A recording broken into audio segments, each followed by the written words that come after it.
Justification हमारे pass कुछ होना चाहिए. We have some rational for our conclusions, our findings. Then only we are able to give internal and external validity for our research.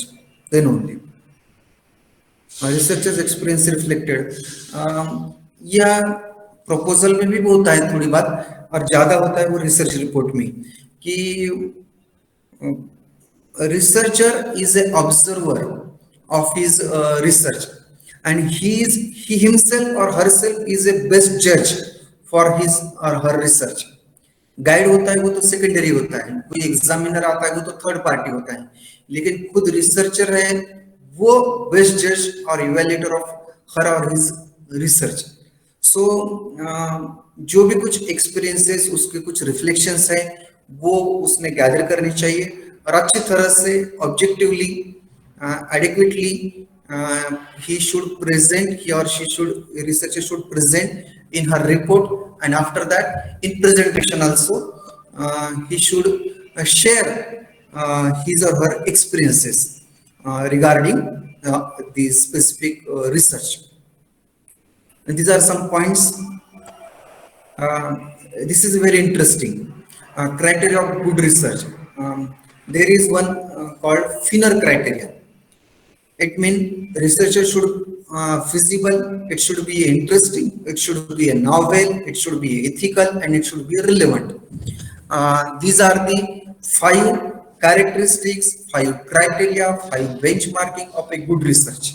ये feasible है क्या, ये interesting है, ये novel है, नया है कुछ, ये ethical standard follow करता है, relevant to subject, relevant to society, relevant to social context, relevant to philosophical context, are relevant to national needs, relevant to national interest. ये बहुत जरूरी बातें होती है. या आप तो बिगिनर है, बीएड में तो बिगिनिंग, लेकिन जो भी कुछ टीचर हैं वो अगर ये सुन रहे तो जब हम हमारा कुछ मेजर रिसर्च प्रोजेक्ट के बारे में या माइनर रिसर्च प्रोजेक्ट के लिए हम अप्लाई करते हैं आईसीएसआर को या यूजीसी को, तब ये बात बहुत जरूरी होती है. 5th one, it should be relevant to social activities or social concerns. It should be relevant to national needs, national priorities. Then only agency funded to or given fund to that research. So this is very interesting that Finner criteria is applied to your research problem. अगर ये 5-6 चीजें आपके research के संदर्भ में आप apply करते हैं और इसमें वो आपका रिसर्च उतरता है तो यू कैन गो अहेड. जैसे कि कुछ क्वालिटी हमारे रिसर्च के बारे में है, वैसे कुछ चीजें ये रिसर्च के बारे में भी होती है. These are add-on some qualities. System, it should be systematic, it should be logical, it should be empirical, it should be replicable, it should be creative, and it must be use of multiple methods. These are some qualities or criteria of research. जैसे कि research अच्छा होना चाहिए वैसे ही researcher भी अच्छा होना चाहिए. जब हम अब रिसर्च करना चाहते हैं तो there are some qualities और skills he or she should possess. जैसे कि रिसर्चर नॉलेजेबल होना चाहिए, जो भी हम वो प्रॉब्लम का एरिया है he or she should be aware of that problem. He must be observant. हम हमारा निरीक्षण ही अच्छी तरह से नहीं करते, और जब कोई टीचर या रिसर्च गाइड करता है कि करो रिसर्च तो वो कहता है कि मैं किस संदर्भ में करूं, मुझे कुछ समस्याएं दिखती नहीं. क्यों दिखती नहीं? कि हम उस तरह के सेंसिटिव नहीं होते, हम निरीक्षण नहीं करते. कुछ अगर करें भी कुछ ऑब्जर्वेशंस तो हमारे रिफ्लेक्टिव थिंकिंग उस पर करके कुछ जो नोंद होनी चाहिए, डॉक्यूमेंटेशन होना चाहिए, उसमें हम बहुत कम होते हैं. All Indian or some teacher, and they must be good observant and a good record keeper. Record भी उन्होंने continuously and comprehensive स्वरूप का record उन्होंने maintain करना चाहिए. He should be a logical, open minded. Hum open minded भी नहीं होते, इसलिए हम अच्छे तरह का रिसर्च नहीं कर सकते, डिस्कशन नहीं कर सकते. We must honest. We are motivated and किस लिए हम मोटिवेटेड होना चाहिए कि रिसर्च करने में। रिसर्च के लिए एक और स्लाइड है, वो भी आपके साथ शेयर करूंगा मैं, कि हम क्यों रिसर्च करना चाहते हैं। We must motivated for knowledge. जैसे कि स्टार्ट में हमने दीप प्रज्वलन किया है। दीप प्रज्वलन, ये दीप होता है प्रतीक ज्ञान का, और हम ज्ञान मिला हासिल करने के लिए मोटिवेटेड है या नहीं, ये चीज बहुत जरूरी होती है। इंडिपेंडेंट, कभी भी कुछ करने के लिए, चलो हम स्टूडेंट है, हम दोनों तीन जाके वो कुछ चीज लेके आएंगे। अगर प्रिंसिपल ने किसी स्टूडेंट को लिए कहा है कि जाओ वहां से वो जो ज्योग्राफी में वो ग्लोब है वो निकल, तो भी दो तीन स्टूडेंट जाते हैं। हम इंडिपेंडेंट वर्क करने के स्टाइल में, वर्क कल्चर हमारा इंडिपेंडेंट करने के लिए हम डेवलप हुए है कि नहीं, तो ये भी चीज, both चीज are important. We should be able to work in collaborative manner, and we should be able to work in independent manner. हम स्वतंत्र तरह के तरीके भी हम काम करना सकते हैं, ये चीज बहुत जरूरी है। और हम मिलकर भी कोलैबोरेटिव नेचर में भी कुछ काम में वर्क करना चाहते हैं, तो वो कर पाने के लिए आप सक्षम हो, ये बात बहुत जरूरी है।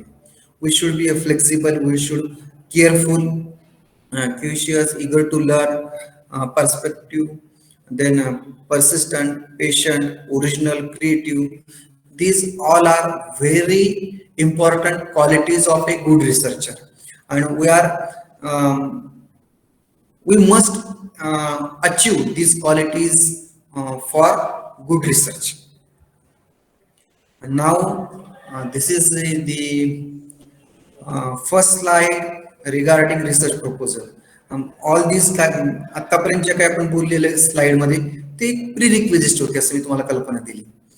ह्या जर गोष्टी आपल्याला माहित असतील तर we are able to prepare a good research proposal. आणि मग काय research proposal, what is the research proposal, त्यासाठी वेगवेगळे टर्म वापरले जातात. व्हेरियस टर्म, हा येस येस प्लीज.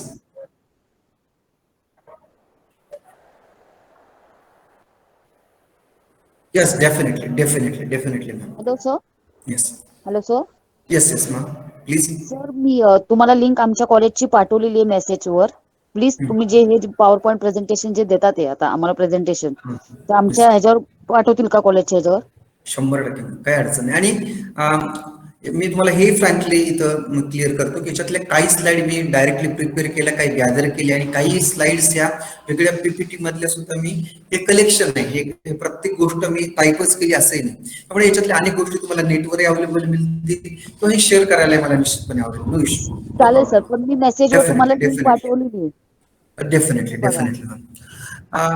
तर रिसर्च प्रपोजल साठी वेगवेगळे टर्म वापरले जातात असं सांगितलं मी तुम्हाला. Various terminologies are used to mean a research proposal depending on why the research is carried out. Some say that this is a research outline. Research proposal means a research outline. Some say that this is a synopsis of a research. Some say this is the plan of your research. Some say this is the research or project proposal. This is some say this is plan. Some says report plan. Some say that this is the blueprint of your research. असे वेगवेगळे शब्द वापरले जातात, पण सगळ्यांचा अर्थ काय होतो? Research proposal. मी तुम्हाला ही एक छान गोष्ट सांगेन की तुमच्या टीचिंग साठी तुम्ही काय करता, जेव्हा तुम्हाला तुमचे आता तास चालू झालेले असेल की प्रॅक्टिस लेसन, त्यासाठी तुम्ही काय करता, even starting with micro teaching, प्रत्येक वेळेला तुम्हाला 5 मिनिटाचा जरी पाठ घ्यायचा असेल तर we must plan of our teaching. आपण काय करतो, आपल्या टीचिंगचा आपण एक प्लॅन करतो, आहे की नाही. तो टीचिंग प्लॅन म्हणजेच आपल्या टीचिंगचं एक प्रपोजल असतं, टीचिंग प्रपोजल असतं, बरोबर. आपण कोणकोणत्या गोष्टींचा विचार करतो त्या टीचिंग प्रपोजल किंवा टीचिंग प्लॅन मध्ये? I required some inputs from you. काही गोष्टी तुम्ही मला शेअर करत असाल की टीचिंग प्लॅन मध्ये आपण कोणकोणत्या गोष्टींचा विचार करतो, की ऍज अ टीचर आपल्याला कोणकोणत्या गोष्टी माहित असायला पाहिजे before very good initiative introduction. बरोबर, एक चांगलं प्रस्तावना आपल्याला करता आली पाहिजे, बरोबर. अजून we should have clear knowledge about the content. Yes. Before you discuss the component of your teaching plan, we must the answer some questions. Why should we teach? आपण का शिकवत आहोत, आहे की नाही? आपण आपल्याला कसं शिकवायचंय, मग त्याच्यामुळे मेथड येते. आपण का शिकवत आहोत असा विचार करतो तेव्हा ते ऑब्जेक्टिव्ह ऑफ टीचिंग येतं. त्याचे उद्दिष्ट आपल्याला माहित पाहिजे. How we are going to teach, म्हणजे आपल्याला कुठली मेथड, स्ट्रॅटेजी, टेक्निक वापरायचं हे आपल्याला माहित पाहिजे. बरोबर? जसं की, आणि व्हॉट म्हटल्यानंतर आपण काय म्हणतो की काय शिकवणार आहोत, आपण काय शिकवणार आहोत, आपण कसं शिकवणार आहोत, आपण का शिकवणार आहोत, आपण कोणाला शिकवणार आहोत, आपण किती वेळ शिकवणार आहोत, ह्या गोष्टी माहित पाहिजे की नाही. These are the prerequisites of our teaching plan. की आपल्याला कोणाला शिकवायचे, 8वीचा वर्ग आहे, 9वीचा वर्ग आहे, तर त्याची प्रस्तावना आपण वेगळ्या पद्धतीने करणार. आपण 5वीला शिकवणार असेल तर त्याची प्रस्तावना आपण वेगळ्या पद्धतीने. कोणाला शिकवायचंय ते आपल्याला माहित पाहिजे. आपल्याला किती वेळ शिकवायचंय, 25 मिनिट आहे, 35 मिनिट आहे, 40 मिनिट आहे, त्यावरून आपलं टीचिंग प्लॅन आपण डिझाईन करतो. Yes or no? Yes. म्हणजे आपल्याला काय शिकवायचंय, आपल्याला जर मराठीवाला असेल तर त्याला कथा शिकवायची का, कविता शिकवायची का, शुद्ध लेखन, व्याकरण शिकवायचंय. गणित असेल तर बीजगणित आहे का, भूमिती आहे, अर्थमॅटिक, त्याच्यामध्ये सुद्धा आणखीन अनेक गोष्टी असतील. जॉग्राफी असेल तर त्याला स्थानिक भूगोल शिकवायचा का, काही आंतरराष्ट्रीय भूगोल शिकवायचा आहे, त्यामध्ये सुद्धा कॉन्सेप्ट शिकवायची का, आणखीन काही ओरिएंटेशन त्याला फक्त द्यायचे. इंग्लिश असेल तर LSRW आपण म्हणतो, त्याला लेट्स लिसन या पद्धतीचा काही भाग शिकवायचा आहे. लेट्स राईट बद्दल शिकवायचा, त्याचा सुद्धा प्रिव्ह्यू आहे का, रिव्ह्यू आहे का, ओव्हरव्ह्यू आहे, याच्यानुसार त्याला त्याची स्ट्रॅटेजी इंटरॅक्टिव्ह पद्धतीने शिकवायचे का, कुठल्या मेथडने शिकवायचे, अनेक गोष्टी त्याला माहित असावं लागतं. बरोबर ना? Then he or she should be able to plan the teaching activity, त्याला आपण लेसन प्लॅन म्हणतो. बरोबर? की लेसन प्लॅन हे सुद्धा एक प्रपोजल असतं, टेंटेटिव्ह प्रपोजल, की तुम्ही कशा पद्धती, प्रपोजलच असतं ना तुमचं, की तुम्ही ते प्रपोजल घेऊन जाणार असता की मी या पद्धतीने शिकणार. टेंटेटिव्ह प्लॅन असतो तो, त्याच्यामध्ये काही बदल पण होऊ शकतात. बरोबर? Am I right or wrong? Yes. Yes, sir. Yes, sir. Right, sir. Same गोष्ट, सेम फ्रेमवर्क हे रिसर्चला लागू असतं. जशा पद्धतीने तुमचा लेसन प्लॅन असतो त्याच पद्धतीने हा रिसर्च प्लॅन म्हणूयात आपण, सोप्या भाषेमध्ये तुम्हाला कळणार. त्यालाच रिसर्च प्लॅनला रिसर्च प्रपोजल म्हणतात. की तुम्ही कोणत्या काय करणार आहात रिसर्चमध्ये, तिथे कसं करणार आहात, तुम्ही का करणार आहात, हे प्रश्न तुम्हाला प्रपोजलच्या प्रेझेंटेशन मध्ये पण विचारतात. म्हणजे अगदी बीएडला तर तुम्हाला करू, तुम्ही एमएडला करू, तुम्ही पीएचडीला करू, तुम्ही कुठं मायनर और major research project in interactive interface meeting मध्ये ते तुम्हाला प्रेझेंट करावं लागतं. यूजीसीला किंवा ICSRला, बालभारतीला असेल, SCRTला असेल, किंवा कुठले फंडिंग एजन्सी असेल तर तिथं. तर त्याच्यामध्ये हेच प्रश्न विचारले जातात. Why are interested in doing this research, म्हणजे आपल्याला त्याचं सिग्निफिकन्स, त्याचं रिलेव्हन्स, त्याचं इम्पॉर्टन्स हे माहित असणं गरजेचं असतं. आपण का करतो किंवा पर्पज त्याचा माहित असणं गरजेचं. How are you execute your research, म्हणजे आपण तो कसा एक्झिक्यूट करणार, तर आम्हाला आमची रिसर्च मेथडॉलॉजी, आम्हाला आमची रिसर्च मेथड, रिसर्च प्रोसिजर माहित असणं गरजेची आहे. की आमचं एक्सपेरिमेंटल आहे का, तो डिस्क्रिप्टिव्ह आहे का, ऍक्शन रिसर्च आहे, कुठल्या पद्धतीचा भाग आहे ते माहित पाहिजे. त्याच्यामध्ये कुठले टूल्स असतील, कुठले सॅम्पलिंग प्रोसिजर कुठली असेल, ह्या सगळ्या गोष्टींची उत्तरं म्हणजे आपण कसं करणार आहोत. त्याच्यानंतर आमच्याकडे किती वेळ आहे, जसं 6वी पासून 10वी पर्यंत शिकवताना एक 25 मिनिट ते 35 मिनिटापर्यंत आपल्याला वेळ मिळतो. बरोबर ना? पण तेच तुम्हाला आता विद्यापीठामध्ये शिकवायचं असेल तर 1 तासापासून 1.5 तास 2 तास तुम्हाला बोलावं लागतं. तर त्या पद्धतीनं तुम्ही लेसन प्लॅनिंग करणार ना. तर त्याच पद्धतीनं बीएडला रिसर्च करायचं असेल तर तुम्हाला 1 वर्षाची मुदत असू शकते, 6 महिन्याची मुदत असू शकते. एमएडला पण 1 वर्षामध्ये पूर्वी करावं लागायचं, तर 2 वर्ष झाले, 1.5-2 वर्षामध्ये ते पूर्ण करायचं असतं. पीएचडीचं असेल ते मिनिमम 2-3 वर्षापासून 5-6 वर्षामध्ये. तर अवेलेबल रिसोर्सेस कोणकोणते आहेत, अवेलेबल वेळ किती आहे, या सगळ्यांचा विचार त्याच्यामध्ये येतो. What, why, how, when, where, to whom, कोणाशी संबंधित हे संशोधन आहे, विद्यार्थी, पालक, त्या सगळ्या गोष्टींची उत्तरं करून एका सिस्टमॅटिक प्लॅन मध्ये ते तुम्हाला बसवावे लागतात. त्याचा एक टेम्पलेट दिलेला आहे, त्या टेम्पलेटमध्ये तुम्ही त्या गोष्टी बसवता आणि मग तुम्हाला कळतं. आणि हे सगळं कशासाठी, इतरांसाठी नसतं, की तुम्हाला स्वतःला कळायला पाहिजे की हा प्लॅन जितका क्लिअर, क्रिस्टल क्लिअर असेल तितक्या पद्धतीने तुम्ही ते चांगल्या पद्धतीने एक्झिक्यूट करू शकता. बऱ्याच जणांचा रिसर्च चांगला होत नाही, रिपोर्ट का चांगला झाला नाही, म्हणजे शेवटच्या उद्गामी पद्धतीने येतो. एखाद्यानं रिसर्च केल्यानंतर तो कम्युनिकेट करायचा असतो, प्रेझेंट करायचा असतो आणि त्याच्यामध्ये विचारल्या गेलेल्या प्रश्नांची उत्तरं द्यायला येतात. एखाद्या विद्यार्थ्याला रिसर्चला त्या प्रश्नांची उत्तर देता येत नाही, का देता आली नाही, त्याचं उत्तर असतं की त्याला चांगल्या पद्धतीने प्रेझेंट करता आले नाही. का प्रेझेंट करता आलं नाही? कारण की त्यांना रिपोर्टिंग चांगलं केलेलं नव्हतं. रिपोर्टिंग का चांगलं केलेलं नव्हतं? कारण त्यांनी एक्झिक्यूट चांगलं केलं नव्हतं. एक्झिक्यूट का चांगलं केलेलं नाही? कारण त्याला प्लॅनिंग चांगलं करता आलं, रिसर्च प्रपोजल चांगलं करता आलं नाही. का प्लॅनिंग करता आलं नाही? तर त्याला त्याचा कॉन्सेप्च्युअल क्लिअरिटी नव्हती. म्हणून अगोदरचे ज्या स्लाइड दिले होते ती कॉन्सेप्च्युअल क्लिअरिटी आली की आपण रिसर्च प्रपोजल चांगलं करू शकतो, रिसर्च प्रपोजल चांगलं केलं की आपण एक्झिक्यूट चांगलं करू शकतो, एक्झिक्यूट चांगलं झालं की आपल्याला रिसर्च रिपोर्ट मध्ये चांगल्या पद्धतीने ते बसवता येतं. प्रेझेंट म्हणून प्रपोजल जे काही रिपोर्ट मध्ये लिहिलेलं ते आपण प्रेझेंट चांगलं करू शकतो. आणि सगळं जर जमलं तर कोणी कुठलेही प्रश्न विचारू द्या त्याची उत्तर आपल्याला चांगलं करता येतात. Research communication itself a skill set, तो स्किल सेट आपण अक्वायर करतो ह्या सगळ्या प्रोसिजरच्या दरम्यान रिसर्च जर्नीमध्ये. आणि मग आपल्याला खूप चांगल्या पद्धतीने प्रश्न कळतो, नेमक्या पद्धतीने उत्तर देता येतं. नाही तर बऱ्याच वेळेला त्या डिफेन्समध्ये मग तो बीएड मधले रिसर्च केलेला असो, एमएड कुठल्या प्रकारचा असो, विचारलेल्या प्रश्नांची नीट उत्तर देता येत नाही, प्रश्नच नीट कळत नाहीत. मग त्याची उत्तरं या वेगवेगळ्या फेजेसमध्ये स्टेजेसमध्ये असतात. त्यामुळे आपल्याला रिसर्च प्रपोजल खूप चांगल्या पद्धतीने कळायला पाहिजे. What is research proposal? तर मी तुम्हाला सांगितलं ह्या सगळ्या प्रश्नांची उत्तर आहेत. Where, what, who, when, why, how. They deals with the ideas of research about what is research he she wants to do, what is the objective and methodology he she has set, how much time and resources are required to complete. Resources म्हणजे भौतिक सुविधा पण आहेत, पैसा आहे, वेळ, श्रम, पैसा, या सगळ्यांचा त्याचं पण प्लॅनिंग करावं लागतं. How the research findings are to be reported, हे सुद्धा आपल्याला प्रपोजल मध्येच लिहावं लागतं की कुठले स्टॅटिस्टिकल टेक्निक्स आपण यूज करणार आहोत आणि सो ऑन. अशा काही प्रश्नांची उत्तरं या रिसर्च प्रपोजल मध्ये देण्याचा प्रयत्न आपण करतो. नंतर is an individual's or a research institute's formal offer to produce a product or a render services to the client and response to the request from the client. Second one is a work plan, prospectus, outline and statement of intent ahead. आपल्याला काय करायचंय, आपलं intent काय याबद्दलचा plan, prospectus किंवा outline आहे असं म्हटलेलं research proposal. In short, he or she is proposing a work frame for a complete the research.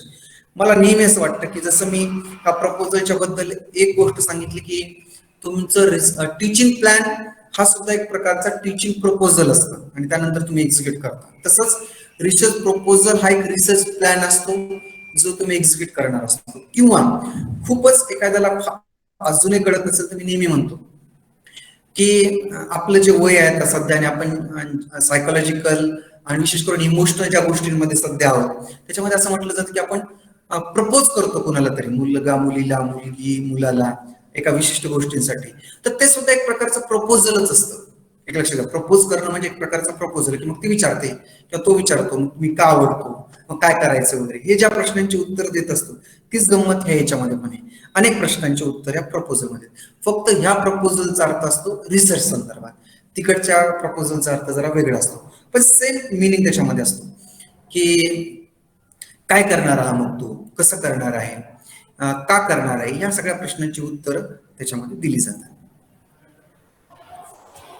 Is a format and detail statement of intent of researcher, कुठला research proposals बद्दल सांगितलं, आणि presents and justifies a plan of action.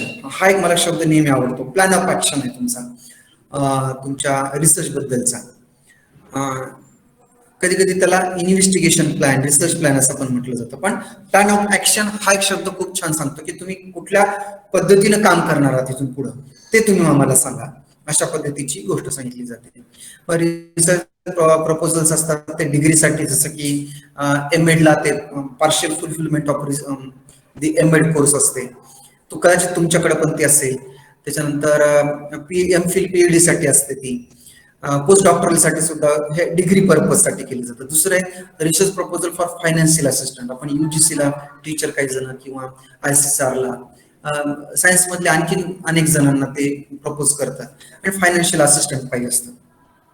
Research proposal for Grant by government, याच्यामध्ये असं म्हटलं जातं की कधी कधी पीएचडी साठी जीआरएफ, एसआरएफ, पोस्ट डॉक्टरल जे पाहिजे असतं की त्यासाठी सुद्धा फायनान्शियल असिस्टंट वेगळं आणि ग्रँट वेगळं. फायनान्शियल असिस्टंट आणि ग्रँट या दोन शब्दांमधला फरक केलेला आहे. मी आता जे अगोदर इथं सांगितलं ते या संदर्भात जास्त लागू आहे. इथं आहे ते मी आता म्हटलं जसं पोस्ट डॉक्टरल असेल, GRF असेल, SRF असतील, काही स्कॉलरशिप वगैरे भाग असेल, financial assistant for research work हे याच्यामध्ये येतं. याच्यानुसार हे टाइप्स त्याच्यामध्ये केले जातात आणि त्यानुसार रिसर्च प्रपोजलचं टेम्पलेट बदलतं, इंटेन्शन बदलतं, किती डिटेलमध्ये द्यावं, कोणकोणत्या गोष्टींचा विचार करावा, त्या गोष्टी ठरतात. आता तेच प्रश्न परत एकदा आले, what do you want to study, why is this topic important, ह्या काही प्रश्नांची उत्तरे जे अगोदर डिस्कस केले, त्यामुळे मी याच्यामध्ये जास्त जात नाही. आणि प्लॅन करत असताना ते इतकं व्हिज्युअलाइज तुम्हाला झालं पाहिजे. हे PhD बद्दल दिली, इव्हन तुमच्या BEdच्या याच्याबद्दल सुद्धा, की प्लॅनिंग करत असताना बऱ्याच जणांमध्ये मायन्यूट डिटेल्स किंवा मायन्यूट गोष्टींचा ते विचार करत नाही, त्यांचा प्लॅन अशा पद्धतीचा तयार होतो. पण जेव्हा ते एक्झिक्यूट करतात रियालिटीमध्ये इन प्रॅक्टिकल सेन्स, मग त्यांना प्रत्यक्ष असं वाटतं अशा प्रकारचं PhD आहे किंवा आपला रिसर्च आहे, आणि रियालिटीमध्ये मात्र अनेक खास कळगे त्यांना सामोरं झालं. There are ups and downs आणि ऑब्स्टॅकल्स, बॅरियर्स त्यांना सामोरं जावं लागतं. मग त्या पद्धतीने आपण जर खूप डिटेल पद्धतीने विचार करून केलेला असेल तर आपला प्लॅन आणि आपलं एक्झिक्युशन हे बऱ्यापैकी सारखं असतं. अर्थात लवचिक आहे, पण इतकं खास कळग्यांनी भरलेलं ते नसतं. There are some obstacles and barriers but very few are very less, जर आपण प्लॅन छान केलेला असेल. आणि जर आपण सायंटिफिकली काय म्हणतात त्याला खूप डिटेल आणि थरो केलेलं नसेल, कॉन्शियसली केलेलं नसेल, मायन्यूट डिटेल्स त्याच्यामध्ये दिलेले नसेल, तर मात्र आपल्याला अनेक गोष्टींना सामोरं जावं लागतं. आणि मला नेहमी एक गोष्ट मी या बाबतीत सांगू इच्छितो की रिसर्च जर्नी ही तुमच्या स्वतःसाठी आणि त्याच्यामध्ये जे इन्व्हॉल्व आहेत त्या सगळ्यांसाठी एक जॉयफुल इव्हेंट असला पाहिजे, एक आनंददायी गोष्ट असली पाहिजे. जसं की टीचिंग आपण म्हणतो नेहमीच एक आनंददायी गोष्ट असली पाहिजे. त्याच्यामध्ये तुमच्या स्वतःवर टीचिंग करताना कुठलं प्रेशर नको, कारण तुमच्यावर प्रेशर आलं की तुमच्या स्टुडंटवर येतो. तर जसं की टीचिंग हा एक आनंददायी गोष्ट असली पाहिजे, आपण म्हणतो की ती एक जॉब सॅटिस्फॅक्शन देणारी बाब असली पाहिजे, ही प्रिरिक्विजिट्स. तशाच पद्धतीने रिसर्च हे सुद्धा एक जॉयफुल इव्हेंट असला पाहिजे, तो एक आनंददायक बाब असली पाहिजे. पण बऱ्याच वेळेला ते आनंददायक न होता खूप त्रासदायक का होते, तर we are fail to plan our research work. हे त्याचं कारण असतात. आणखी काही कारण असतात, आपल्याकडे कॉन्सेप्च्युअल क्लॅरिटी नसते, आपली डिपेंडन्सी वाढते एक्सपर्ट बद्दल किंवा गाईडकडे. पण आपण हळूहळू इंडिपेंडंट झालं पाहिजे, हाही त्याच्यामध्ये एक भाग आहे. तर हे प्लॅनिंग आणि रियालिटी याच्यामध्ये कमीत कमी अंतर असलं पाहिजे, की ही स्लाइड आपल्याला सांगते. मग त्याच्यामध्ये दिलेले की कुठले क्वेश्चन्स असले पाहिजेत आणि कुठल्या स्टेप त्याच्यामध्ये इन्व्हॉल्व आहेत आणि काय एलिमेंट आहेत, आपण ते कसं केलं पाहिजे, हे खूप डिटेल याच्यामध्ये सांगितलेले. वेळेमुळे कदाचित मी जास्त स्लाइड्स डिस्कस करणार आहे, पण I will share this all slides to you. आणि त्याच्यानंतर तुम्ही परत एकदा अभ्यास करा, त्याच्याबद्दल तुम्हाला बोलता येईल. पण त्याचा रिलेव्हन्स फक्त सांगतो की जसं की पहिली स्टेप आहे what is the problem, why should be study. आपण का त्याचा अभ्यास करायचा आणि काय समस्या, कोणती समस्या आहे, ह्या प्रश्नांचा संबंध हा पहिल्या स्टेप्सचे. These are the steps involved in research process. त्यातली पहिली स्टेप आहे selection and statement of the problem. या संदर्भात हे दोन प्रश्न आणि मग कुठले एलिमेंटचा विचार करायचा आहे, प्रॉब्लेम आयडेंटिफिकेशन, प्रॉब्लेम प्रायोरिटायझेशन, प्राधान्यक्रम आपल्याला ठरवायचा, त्याचं जस्टिफिकेशन द्यायचं, त्याचं ऑपरेशनल डेफिनेशन्स करायच्यात याबद्दल. दुसरी स्टेप लिटरेचर ऑफ रिव्ह्यू असते, त्याबद्दल व्हॉट इन्फॉर्मेशन ऑलरेडी अवेलेबल, कोणत्या अगोदरच आहे, आणि मग रिसोर्सेस, सोर्सेस, रिव्ह्यूइंग या स्टेप्स करायचं. ह्या तिन्हीमध्ये असा रोनुसार काही रिलेव्हन्स आहे, तोच तुम्ही समजून घ्या. त्याच्यानंतर formulation of aim and objective, त्याच्या संदर्भात काही प्रश्न आहे. रिसर्च मेथॉडॉलॉजीमध्ये बरेच प्रश्न आणि बरेच एलिमेंटचा विचार करायचा आहे. What to carry out the research, how to collect the data and information, where from the collect data and information. याच्यामध्ये variables, types of research, data collection technique, sampling, data analysis process, data processing plan, data interpretation process and plan, some statistical technique. असा research methodology बऱ्याच मुद्द्यांचा विचार त्याच्यामध्ये येतो. त्याच्यानंतर work plan हा एक त्याच्यातली स्टेप आहे. मग त्याच्यामध्ये personal, man power, time table, research administration and plan, budget and funding organisation. मी विद्यार्थ्यांना हे सांगेल की बीएडचे जरी विद्यार्थी असेल त्यांचं बजेट त्यांना स्वतःलाच करावं लागत असेल तरी पण आपण करून ठेवलं पाहिजे. कारण की काय होतं याच्यामधून, जेव्हा कोणी आपल्याला असिस्ट करतं, कोणतरी ग्रांट देतं, तेव्हा एकदमच आपल्याला या स्टेपला सामोरं जावं लागावं अशी वेळ आपल्यावर येऊ नये. त्यामुळे आता आपण आपलं करावं की बाबा बजेट, फंडिंग, ऑर्गनायझेशन किंवा त्याला 3 M's म्हणतात, ही गोष्ट खूप समजून घेतली पाहिजे. त्याला मॅन, मटेरियल्स अँड मनी म्हणतात.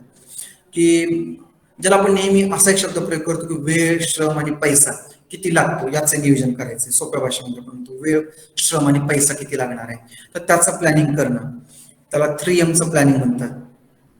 आणि शेवटचा भाग आहे proposal preparation, proposal presentation, appropriate authority. त्याच्यामध्ये रिसर्चर आहे, प्रपोजल आहे, प्रेझेंटेशन टेक्निक आहे, याची पण चर्चा.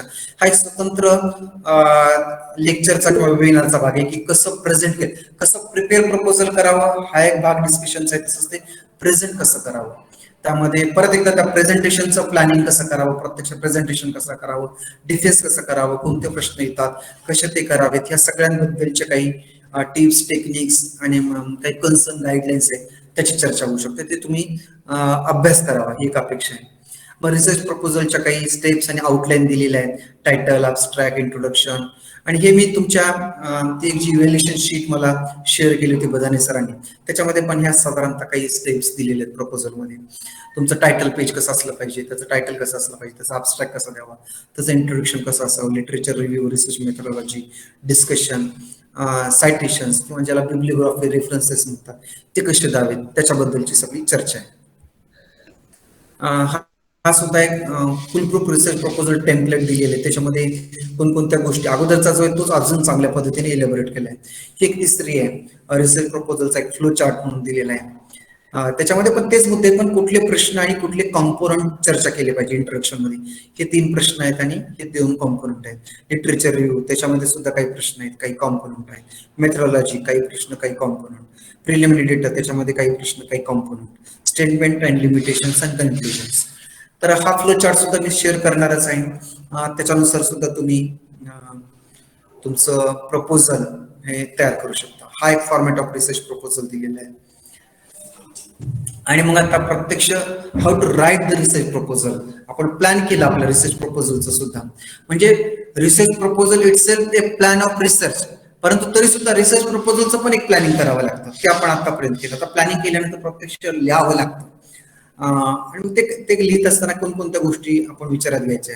Research proposal is a intended to convince the author that you have a worthwhile research project or worthwhile theme, worthwhile research idea, worthwhile research title, and that you have to competent and work plan to complete it. 2 गोष्टी आहेत. एक तर 2 गोष्टींची परीक्षा या proposal मधून होते. एक, तुमचं जे रिसर्च स्टेटमेंट आहे, रिसर्च प्रॉब्लेम आहे, तो मुळात वर्थवाईल आहे का, तो खूप महत्वाचा, रिलेव्हंट, नॉवेल वगैरे जे 5 फिनल क्रायटेरिया दिलेले होते त्या पद्धतीचं आहे का, हे बघितलं जातं. आणि दुसरी गोष्ट फार महत्वाची की ह्या प्रकारचा रिसर्च तुम्ही कॅरीड आउट करण्यासाठी एबल आहात का, कॉम्पिटंट आहात का. ऑल क्वालिटीज जे आपण रिसर्चरची बघितली होती, ते गुण, ते स्किल सेट तुमच्याकडे आहे का. Are you possess that skill set and competencies, आणि तुम्ही तो वर्क प्लॅन कम्प्लीट करण्यासाठी, तो एक्झिक्यूट करण्यासाठी are you able, are you competent, are you skilled person. ह्या गोष्टींची परीक्षा ह्या प्रपोजलच्या माध्यमातून घेतली जाते. ते आपल्याला आपल्या प्रेझेंटेशन मध्ये सांगावं लागतं. Generally the research proposal should contain all the key elements involve in the research process and include sufficient information for the readers to evaluate the propose study. म्हणजे ते ज्याला आपण नेहमी शब्द प्रयोग केला जातो की सेल्फ एक्सप्लोरेटरी असलं पाहिजे, स्वयंस्पष्ट असलं पाहिजे की तुम्ही काय करणार आहात, ह्या सगळ्या गोष्टींची उत्तर त्याच्यामध्ये पाहिजे.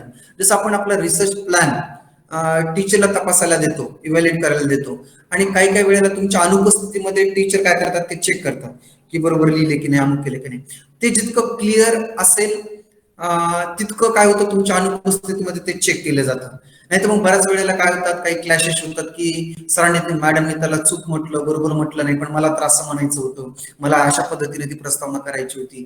पण तुम्हाला जे म्हणायचं होतं, तुमच्या डोक्यामध्ये जे आहे, तुमच्या मेंदूमध्ये जे आहे, ते तुमच्या प्लॅन मध्ये आले की नाही, ही फार महत्वाची गोष्ट आहे.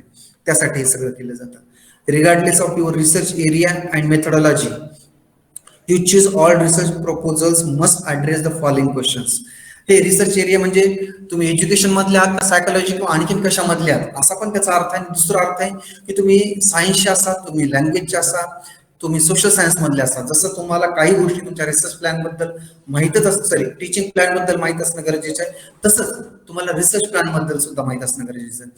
What you plan to accomplish, तुम्हाला काय करायचं नेमकं, साध्य काय करायचंय, why you want to do it, आणि तुम्ही ते का करत आहात, आणि हाऊ यू आर, आणि तुम्ही ते कसं करणार आहात, काय करणार आहात. जसं टीचिंग प्लॅन मध्ये या गोष्टी माहित असणं गरजेचे आहे, तसंच त्या रिसर्च प्लॅन मध्ये सुद्धा आहे. आणि मग त्याच्यामध्ये प्रपोजलचे काही कॉम्पोनंट दिलेले, त्याच्यामध्ये टायटल हे तुम्हाला आलं पाहिजे, तुमचा अब्स्ट्रॅक्ट तुमच्या संशोधनामधला हा अप्रेझेंटली जर आपण प्रस्तावनासारखं म्हणतो आपल्या संशोधनाचे, ते 200 ते 300 शब्दामध्ये ते क्लिअर केले पाहिजे. टायटल मध्ये म्हटलं it should be a conscious and descriptive, often titles are stated in terms of functional relationship because such titles clearly indicate independent and dependent variable.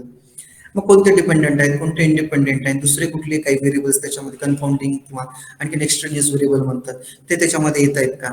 तर हे कदाचित काही गोष्टी कळाल्या नसतील, तुम्ही बिगिनर आहात, तुमची जर्नी बीएड मध्ये सुरुवात होत आहे, पण या इनिशियल स्टेज मध्ये सुद्धा कॉन्सेप्च्युअली तरी तुम्ही क्लिअर असला पाहिजे, तुमच्या प्लॅन मध्ये जरी नसलं तरी सुद्धा.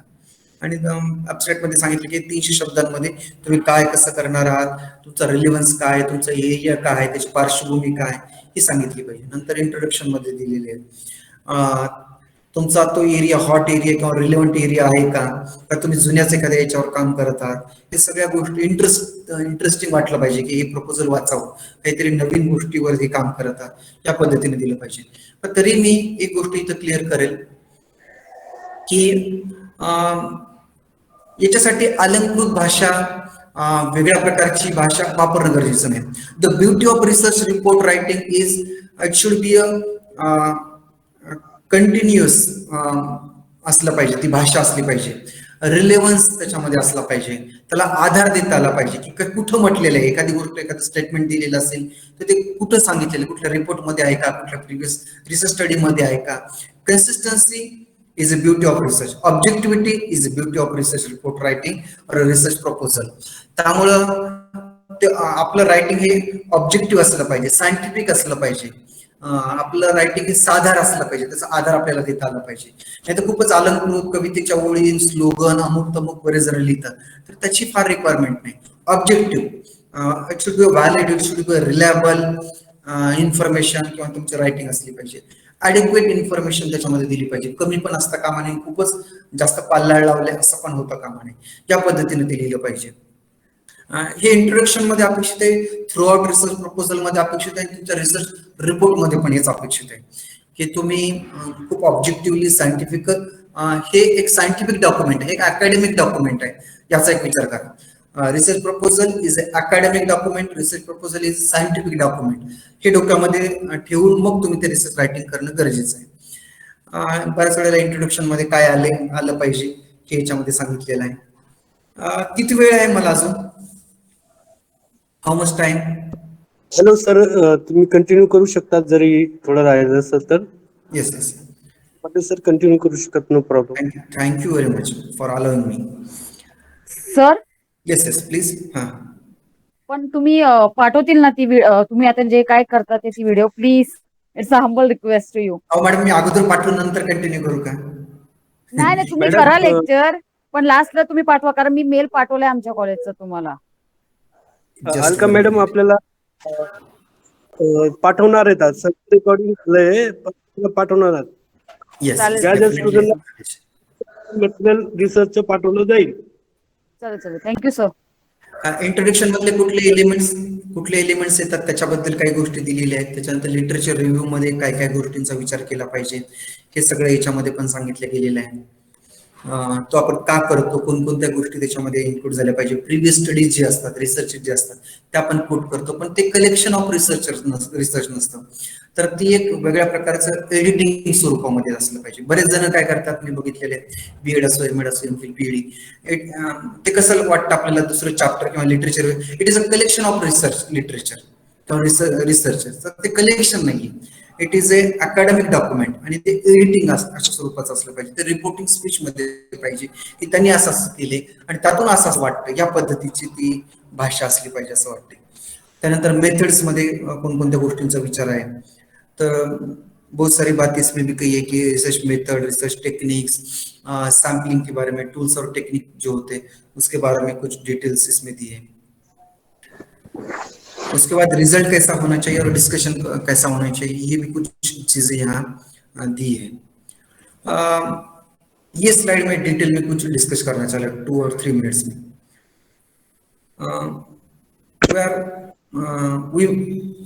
We should avoid these common mistakes which are going to propose our research study। हम जो भी हमारा प्रपोजल देने वाले हैं उसमें ये कुछ चीजें हम नहीं करना चाहते डेफिनेटली। कौन कौन सी चीजें हैं? पहली चीज है failure to provide the proper context to the frame of research question और रिसर्च प्रॉब्लेम। ज्याच्यामध्ये 2-3 गोष्टी येतात की तुम्ही तो रिसर्च का करत आहात, कसा करणार आहात आणि त्याचा सोशल रिलेव्हन्स काय आहे, त्याचा नॅशनल रिलेव्हन्स काय आहे, लिटरेचर काय सांगतं, ह्या सगळ्या गोष्टी याच्यामध्ये आल्या पाहिजे। प्रॉपर कॉन्टेक्स्ट हा जर देता आला तर बऱ्याच वेळेला त्या प्रपोजल मध्ये कॉन्टेक्स्टच सापडत नाही, थिअरी फक्त सापडतो, असं होऊन जाऊ नये। Failure to delimit the boundaries और conditions for your research. Delimitations असतात, लिमिटेशन्स प्रत्येक वर्गाला असतात, पण त्या डिलिमिटेशन्स तुम्ही तुमच्या प्रपोजल मध्ये लिहिलेले आहेत की नाही? तर बरेच जण ते लिहितच नाही त्याच्यामध्ये, त्यांना ते लिहिणे म्हणजे आपलं रिसर्च प्रपोजल डायल्यूट करणं किंवा ते कमी करणं असं त्यांना वाटतं। तर ती गोष्ट होऊ नये की फ्रँकली आपण सांगितले सुरुवातीलाच की त्या लिमिटेशन्स जे असतात त्या आपण रिव्हील करणं किंवा त्या मांडणं खूप गरजेचे असतात। Failure to cite landmarks of the study. मी बऱ्याच वेळेला बघितलेलं आहे, इव्हन पीएचडीच्या वायवामध्ये सुद्धा बघितले की जेव्हा एक्सटर्नल रेफरी येतात ते म्हणतात की रिसर्च रिव्ह्यू हा क्वाईट इनएडिक्वेट आहे आणि त्याला असं वाटत असतं की कमीत कमी गेल्या 10 वर्षामध्ये माझ्या एवढ्या रिसर्च स्टडीज कोणी रिव्ह्यू मध्ये घेतलेल्या नाही। आतापर्यंत सगळ्यांनी मिळून एक 60-70 रिसर्च रिव्ह्यू कोट केलेले होते, मी जवळपास 100 3 अंकी कोट केलेले आहेत। पण 100 केले पण महत्वाचे जे 5-7 आहेत त्याचा कोटच तुम्ही केलेले नाही। तर ही फार महत्वाची गोष्ट असते की त्यातले जे महत्वाचे आहेत ते अगोदर कोट करा तुम्ही। लँडमार्क्स काय असतात त्या स्टडीज मध्ये झालेले तर ते कोट करणं, त्याच्यामध्ये ते का करणं गरजेचं की बेसिक आयडियाज तुम्हाला क्लिअर झाल्या तर मग तुम्ही रिसर्च करू शकता चांगल्या पद्धतीने। त्यामुळे लँडमार्क्स स्टडीज जर तुम्ही कोट केलेलं नाही, साईट केले नाही तर तुम्ही चांगल्या पद्धतीचं ज्याला proper context, proper background of research म्हणतात ते तुम्हाला स्वतःलाच तुम्ही ओरिएंट केलेले नाही असा त्याचा अर्थ होतो। म्हणून ते म्हणतात की failure to cite the landmark studies हे कॉमन मिस्टेक आहे, you should avoid it. Then failure to accurately present the theoretical and empirical contribution by other researcher. Review घेतात, रिसर्च साईट करतात, परंतु नेमकं त्यांचं मेन कॉन्ट्रीब्युशन तुमच्या रिसर्चच्या दृष्टिकोनातून काय हे कॉन्ट्रीब्युशनच तुम्ही मांडलेलं नसतं। केवळ रिव्ह्यू घेतलेले असतात आणि नंतर तुमच्या रिसर्चला त्याचा काय उपयोग झाला, काय कॉन्ट्रीब्युशन आहे, काय योगदान आहे ते तुम्ही मांडण्यामध्ये फेल झालेलं असतं। त्यामुळे ही पण गोष्ट चुकीची आहे। मग काय होतं ते तुमच्या थिसिसला, रिपोर्टला ओझच आहे एक प्रकारचा, नुसतंच कलेक्ट केले पण ते तुम्हाला काय सांगितलं गोष्ट आहे त्याचं डिस्कशनच नसेल तर ती मर्यादा होऊन जाते तुमच्या प्रपोजलची, फेल्युअर होतं। तर देन हे जर कळालेलं असेल तर then we should avoid this statement और this mistake also. Then failure to stay focused on research question, म्हणजे टायटल वेगळं असतं त्याला धरून आपले ऑब्जेक्टिव्ह होत नाहीत, ऑब्जेक्टिव्हला धरून मेथडॉलॉजी येत नाही किंवा ऑब्जेक्टिव्हला धरून आपले रिव्ह्यू घेतलेले नसतात। त्यामुळे काय होतं की ते फोकस्ड असं तुम्ही नाहीयेत असं त्याच्यामध्ये दिसून येतं। त्यामुळं focused through out your research plan in execution and your report writing.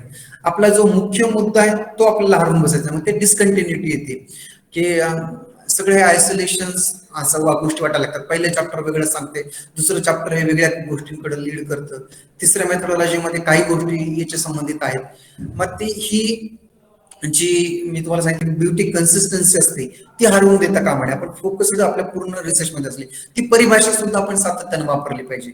शुद्ध लेखन म्हटलं तर पहिल्यामध्ये तेच आहे, ते दुसऱ्यामध्ये तेच आहे, तिसऱ्यामध्ये तेच टर्मिनॉलॉजी आपण वापरणं खूप गरजेचे आहे। Failure to develop a coherent and persuasive argument for the propose research, याच्यामध्ये बऱ्याच वेळेला विद्यार्थ्यांना अडचणी जातात, मी आता सांगितलं त्याप्रमाणे, किंवा रिसर्चरला जातात। Too much detail or minor issues but not enough detail on major issues, ही फारच महत्वाची बाब आहे। म्हणजे 3 विद्यार्थी असतात, एक विद्यार्थी त्याचा रिसर्च प्रपोजल 3 पानामध्ये करतो, एक जण 15 पानामध्ये करतो, एक 2 नमुने आहेत। 3 पानामध्ये करतो त्याच्यामध्ये बऱ्याच वेळेला की इनफ डिटेल दिलेलं नसतं, एक जणांनी खूप छोट्या छोट्या गोष्टींना म्हणजे त्यांची प्रस्तावनाच एक 10-12 पान झालेली असते आणि 3 पानामध्ये त्यांचं बाकीचे डिटेल दिलेले आहेत। जसं उत्तरामध्ये सुद्धा आपल्याला परीक्षेमध्ये आपण उत्तर देतो एक सहज तुम्हाला ही गोष्ट कळण्यासाठी मुद्दाम सांगतो मी तुम्हाला. परीक्षेमध्ये प्रश्न असा आहे की अध्ययनाच्या उपपत्ती कोणत्या आणि तुम्ही कोणती अध्यापन पद्धती तुमच्या अध्यापनासाठी निवडणार आणि जस्टिफाय युअर सिलेक्शन असं म्हटलेलं आहे. तुम्ही तुमच्या कोणती जी पद्धती निवडणार त्याला त्याचं समर्थन करा, त्याचं जस्टिफिकेशन द्या. आता याच्यामध्ये समजा हा 20 मार्काला प्रश्न आहे की वेगवेगळ्या अध्यापनाच्या उपपत्ती सांगा, तुम्ही कोणत्या अध्यापन पद्धती निवडणार ते सांगा आणि त्याचं जस्टिफिकेशन द्या. तर समजा 4 पानं उत्तर दिली तर आपण काय करतो, 3 पानामध्ये वेगवेगळ्या उपपत्तींचे डिटेल्स देण्यामध्ये करतो. चौथ्या याच्यामध्ये अर्ध्या पानामध्ये आपण आपली उपपत्ती कोणती निवडली त्याचं स्पष्टीकरण देतो आणि जस्टिफिकेशन अर्ध्या पानामध्ये देतो. तर मी ऍज अ इव्हॅल्युएटर म्हणून, परीक्षक म्हणून या प्रश्नाला 20 पैकी 5 मार्क पण देणार नाही. कारण की कोणकोणत्या त्या नमूद करा. एनलिस्ट दी टीचिंग थिअरीज असं जेव्हा आपण एनलिस्ट, एन्युमरेट असा शब्द प्रयोग करतो, स्टेट म्हणतो, त्याचा अर्थ काय असतं, याला 2च मार्क आहे की कोणकोणत्या पद्धतीत ते सांगायला. आणि तुमच्या जस्टिफिकेशनला 10 ते 15 मार्क आहे, लक्षात घ्या. त्यामुळे 15 मार्कासाठी तुम्ही अर्धा पान लिहिलं आणि 2 मार्कासाठी तुम्ही 3 पेज लिहिलं. हा मुद्दा कळाला सगळ्यांना? असं होतं ना बऱ्याच वेळेला? Yes or no? Yes, sir. याच्या बाबतीत ते. आणि मग आपण काय म्हणतो, मी 4 पानं लिहिले, आम्हाला बदाने सरांनी, आम्हाला या मॅडमनी काय केलेले, शर्मा मॅडमनी आम्हाला 5च मार्क दिले. आणि दुसरी माझी मैत्रीण, दुसरा माझा मित्र आहे, त्याला 2.5 पानं लिहिले, त्याला मात्र 12 मार्क दिले. पण त्या 2.5 पानामध्ये त्यांना प्राधान्यक्रम कसा दिलाय, सुरुवातीच्या अर्ध्या पानामध्ये त्यांनी मेथड लिहिल्या, त्याच्या अर्ध्या पानामध्ये राहिलेली याच्यामध्ये पेजमध्ये त्याने कुठली मेथड निवडते त्याचं नेचर काय ते लिहिले, आणि उरलेल्या 2 पेजेसमध्ये किंवा 1.5-2 पेजेसमध्ये त्यांनी जस्टिफिकेशन दिले. त्यामुळे त्याचा 2.5 पान असं सुद्धा ते खूप फोकस्ड असं डॉक्युमेंट, त्याचं उत्तर आपल्याला वाटतं. म्हणून त्याच्या 2.5 पानाला सुद्धा आपण, पेजेसला सुद्धा आपण 20 पैकी 12-15 मार्क देतो. आणि 4 पेजेस लिहून सुद्धा काय करतो आपण, त्याला 2 ते 3 किंवा 5 मार्क देतो. आणि मग आपण एक विद्यार्थी, स्टुडंट म्हणून आपण म्हणतो की आमच्या टीचरने पार्सलिटी केली, त्यांनी मला एवढं डिटेल लिहून सुद्धा काय केलेलं आहे, मला 5 मार्क दिले. आणि तो त्यांचा फार चेला आहे, त्यांच्या फार जवळ जातो, त्यामुळे 2.5 पेज लिहून सुद्धा त्याला 12-15 मार्क दिले. पण एक लक्षात घ्या, ह्या लांबीमुळे त्याला मिळालेले मार्क नाहीत, तर त्यानं ज्याला म्हणतात व्हॅलिड आन्सर दिलेला आहे त्या पद्धतीनं. की महत्वाचा मुद्दा असेल तर त्याला फार गोष्टी डिटेल लिहायची नसतात, पण महत्वाचा मुद्दा असतो त्याला आपण डिटेलमध्ये दिले गेले पाहिजे. कमी महत्वाचा मुद्दा कमी लेखन, महत्वाचा मुद्दा अधिक लेखन, याप्रमाणे आपल्याला त्याचं स्टेटमेंट देता आलं पाहिजे. आपल्याला वेटेज आपल्या प्रपोजल मध्ये, इव्हन रिसर्च रिपोर्ट मध्ये पण बऱ्याच जणांचं बघितलेलं मी, पहिल्या पेज मध्ये इतकं माहिती देतात आणि इतर देशांमध्ये तर 70 पेजेसच्या, 80 पेजेसच्या, 100 पेजेसच्या रिपोर्टला सुद्धा PhD अवॉर्ड होते. आमच्याकडे 300-400 पेजेस आम्ही लिहित बसतो. एक लक्षात घ्या, लांबी महत्वाची नाही. 400 पेजेस मधला प्रत्येक पेज आणि प्रत्येक ओळ, त्यातले प्रत्येक शब्द महत्वाचा असेल तर 400 पेज हे सुद्धा ऍक्सेप्टेबल आहे. आणि आता 100 पेज लिहून सुद्धा जर ते इनरिलेव्हंट लिहिलेलं आहे तर ते काही फार महत्वाचं नाही. ही गोष्ट महत्व, रिलेव्हंट, सिग्निफिकंट इन्फॉर्मेशन तुम्ही तुमच्या प्रपोजल मध्ये असो किंवा रिपोर्ट मध्ये असो ती प्रोव्हाइड केली तर ती महत्वाची ठरते. हा त्यातला महत्वाचा सेन्स आहे. Too much wrapping are going to all over the map without a clear sense of direction. त्याचा का लिहितोय हेच कळलेलं नसतं आपल्याला, त्यामुळे कसं लिहितो, काय लिहितो ह्या गोष्टी कळणारच नाही. त्यामुळे आपल्याला काय लिहायचं ही जर एकदा गोष्ट कळली आपल्या प्रपोजल मध्ये, तर आपण काय लिहायचं असतं, ते कसं लिहायचं, कसं प्रेझेंट करायचं, ह्या सगळ्या गोष्टी आपल्याला कळू शकतात. Too many citations, lapses and incorrect references.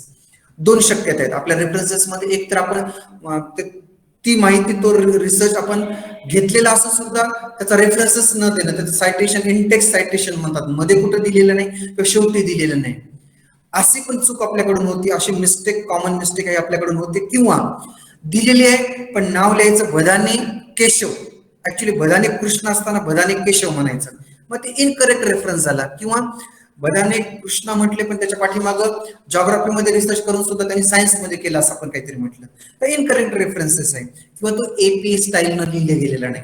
सुरुवातीला त्यांच्या पुस्तकाचं नाव लिहिले, मग इसवी लिहिले, मग त्या लेखकाचं नाव लिहिले, रिसर्चरचं नाव लिहिले, तर त्या AP स्टाईलनं तुम्ही लिहिले गेलेले नाही. त्यामुळे इनकरेक्ट रेफरन्स हे अनेक पद्धतीने असू शकतो. आणि last one is too long और टू शॉर्ट. आता सांगितलं मी कि रिसर्च प्रपोजल, कोई रिसर्चर होते कि वो 1 या 2 पेज में ही देते हैं और कोई है कि वो 10-12 पेज में देते हैं. तो जैसे कि लेसन प्लान होता है, कभी कभी तो वो उनके खुद के लिए तो 2 पेज में उनका खत्म हो जाता है. और कोई स्टूडेंट होते हैं कि उनको अलग से पेज लगाना पड़ता है।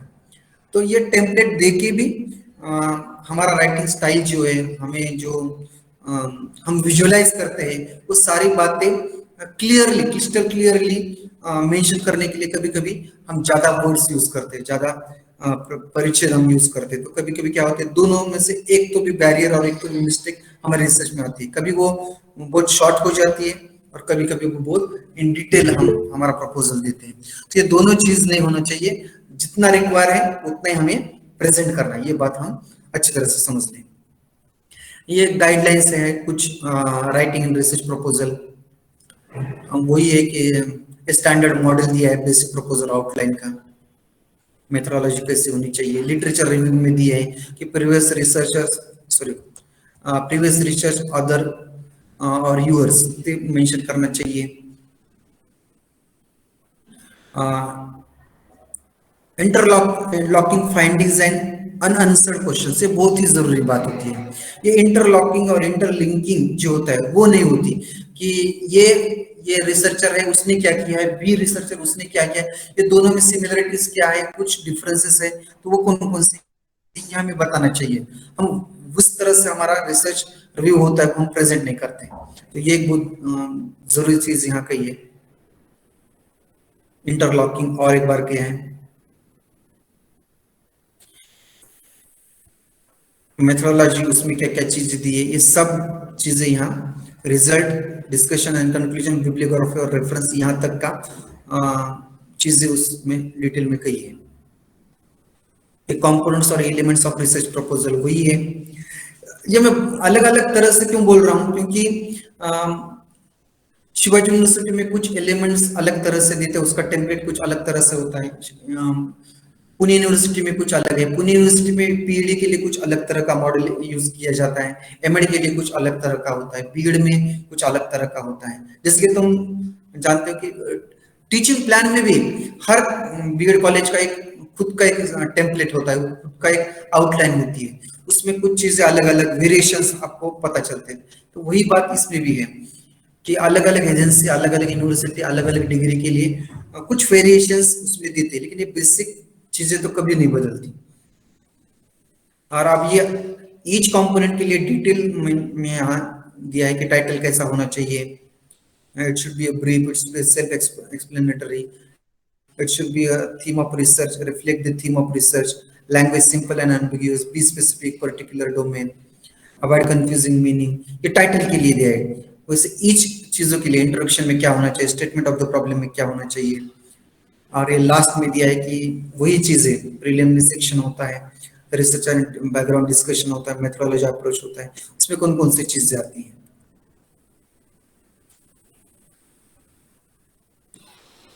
Review of literature, objective of research, उसमें कौन कौन से बातें आती है।